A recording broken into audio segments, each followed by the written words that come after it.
welcome to another accounting video. If you have been my viewer for a while and you have not subscribed till now, please consider liking my videos and commenting on what you would like to see in the future, and consider subscribing if the content is helping you. It would be a great motivation for me. If you're a new viewer, try to watch this video. It might help you, and consider liking and commenting again if you would like to, what kind of videos you would like to see. If you can consider subscribing, please do so. Thank you very much for your support. And now we will look into what this video is about. This video is basically, in this video, we are going to look at important topics and areas which are usually covered in GCE 7707. This is the new code. Previously, it was known as 7110. And what are those key topics that you should study for your paper one, that is multiple choice. Right? It's fairly an easy paper, I would say, compared to others. If you study right, you can score good on paper one. So let's look into what topics and areas that you should focus on while preparing for paper one. So the list of topics, this is a general list of topics. You should know basic accounting definitions, accounting rules, financial ratios, accounting principles, some trial balance errors, partnership accounting, club accounting, and either you call it nonprofit or club accounting. It's commonly known as club accounting. And then there's going to be an other area section. We will go into details what I mean by what topics you should cover in each of these sections. So let's start with the basic accounting definitions section first. So in accounting definitions, what you should generally know is what is accounting, the definition of accounting. It's usually tested in multiple choice. The first few multiple choice are actually on what is accounting or what is bookkeeping. There's a difference between bookkeeping and accounting, so you should know the difference, right? Know the difference between accounting and bookkeeping. As I've said here, what is the difference between accountant and a bookkeeper in terms of job duties? It's also one of the most common multiple choice, most common MCQ that is asked. Then you should also be able to understand what is the difference between capital and revenue expenditure. Since this video is not about what these things are, therefore I'm just speaking on what topics you should know, right? So you should know the difference between capital and revenue expenditure. You should know what is a statement of account. This is also commonly tested. You would see a lot of multiple choice using this term. What is a debit note and credit note is also an important thing. So as I said, these are the most common terms and tested very often. So if you have been doing or watching my series where I have been solving the multiple choice paper, you would see a trend over there. If you solve them by yourself as well, you can actually notice a trend or a pattern in the multiple choice in terms of topics. Let's look into accounting rules. This is also a very important topic. You should know, as a basic, you should know what is a debit and what is a credit, right? So this is a left-hand column and this is a right-hand column. Basically, these are just two columns. They don't mean anything, but they're just two columns. What are the debit and credit rules for assets, liabilities, capital, and revenue? Right, so you should know, like, whenever asset goes up, you debit. This is for assets, right? So this is a rule for assets. And whenever asset goes down, it is a credit. Equally for liability and capital or equity, it goes up, it's credit. If it goes down, it's debit. So you should know these rules because they can examiners can ask you, or will ask you, actually, I would say, to make journal entries. And then what is accounting equation? This is also very important. You should know what is asset equals to liabilities plus equity, its significance. In other words, how equation can be used. Examiner can actually give you some numbers to calculate either assets or liability or equity. So they would give you some data over there, and then you would have to use accounting equation to calculate some of the numbers. So again, these are very common. This is very commonly tested. You must know this. You must know this is very, very important. Moving on to financial ratios, right? So financial ratios is again another important topic. So the end or somewhere in between, in paper one.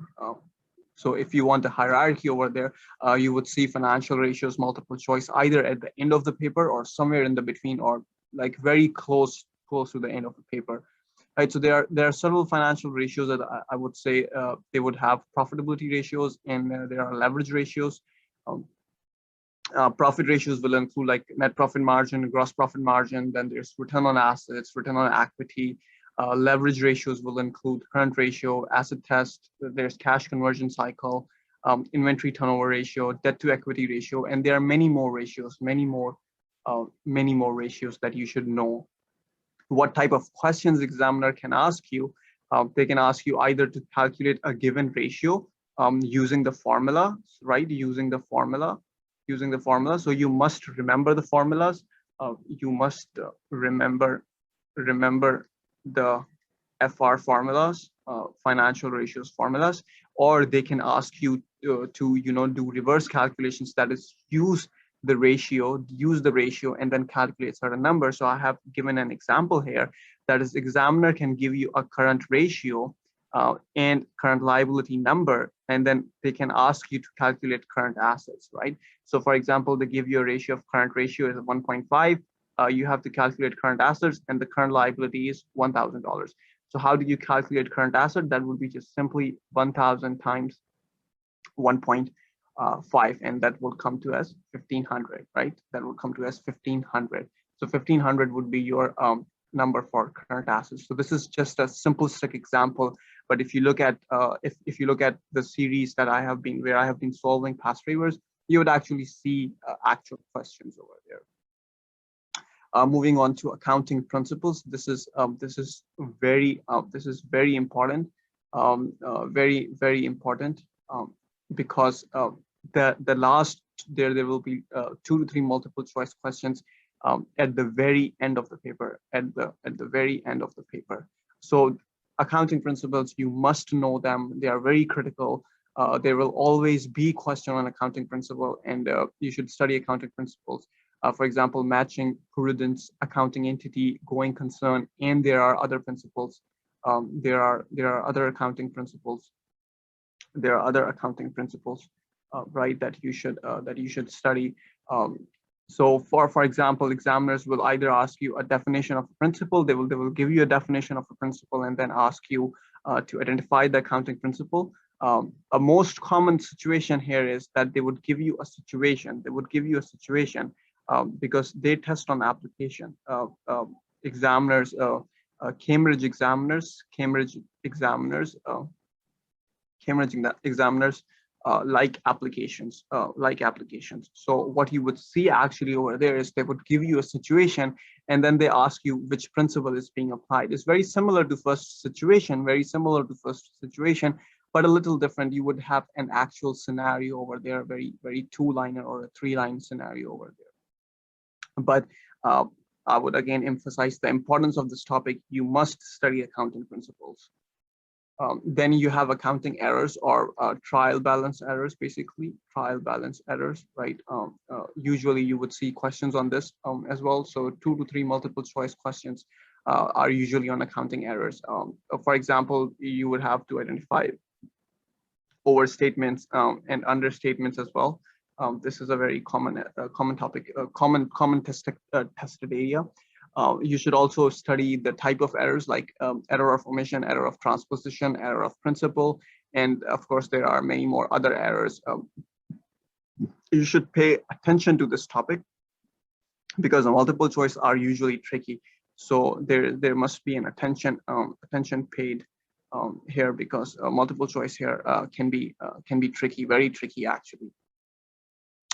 Then you have partnership accounting, right? So partnership accounting again would account for like 2 to 3 multiple choice, or sometimes 1 to 2 Not more than that. You won't see like many multiple choice questions on partnership. So in partnership, what you should focus on actually should be how to make current account and capital account, what and how items affect partners in the partnership accounting. So this is the tested area in the multiple choice, tested area in the multiple choice, or the type of questions that you would see, right? So more questions will be application based. They will ask you, how a certain number is affecting current account or capital account. So these types of questions, again, you should do as much practice as you can. And you can also watch my series where I have solved multiple choice questions, paper one from 2010 to 2015, and also have a video uploaded where I have been discussing May-June 2020 multiple choice paper. Then you have club accounting or non-profit, right? So club accounting, again, this would come to 2 to 3 questions, or not at all, actually. But you can fairly assume, because you have 35 multiple choice now, 35 MCQs. So of course there's higher chance of club accounting, 1 to 2 to 3 multiple choice on club accounting, or 1 to 2. All right, so what you should focus on should be what is income and expenditure account, receipts and payment account, and how you calculate these numbers, right? How you calculate these numbers. So questions would be, examiners can ask you how to calculate income received in a given year. So this is just an example, right? Moving on to other areas which cannot be particularly categorized. So for example, you would see a question on provision for doubtful debts. So they can ask you journal entry or calculation for how to calculate provision for doubtful debts, calculation of depreciation expenses. There could be questions on prepaid and accrued items, right? So for example, prepaid rent, or there could be accrued rent. Right now, it could be rent receivable or rent expense, these types of things. There can be questions on financial statements, which include four common financial statements: income statement, balance sheet, cash flow statement, and statement of changes in equity. There could be simple questions on calculation of profit, right? So this could be use of financial ratios over there. Depends how they put the question, how they design the question actually. So these are the very common areas, common topics that you must know for your accounting, for your accounting paper. That is 7707, paper one. The key thing here is, I would like to emphasize, is practice, and practice, because then you will be able to notice a pattern over your practice, and you will see a trend, and this will definitely help you score better. This will definitely help you score better.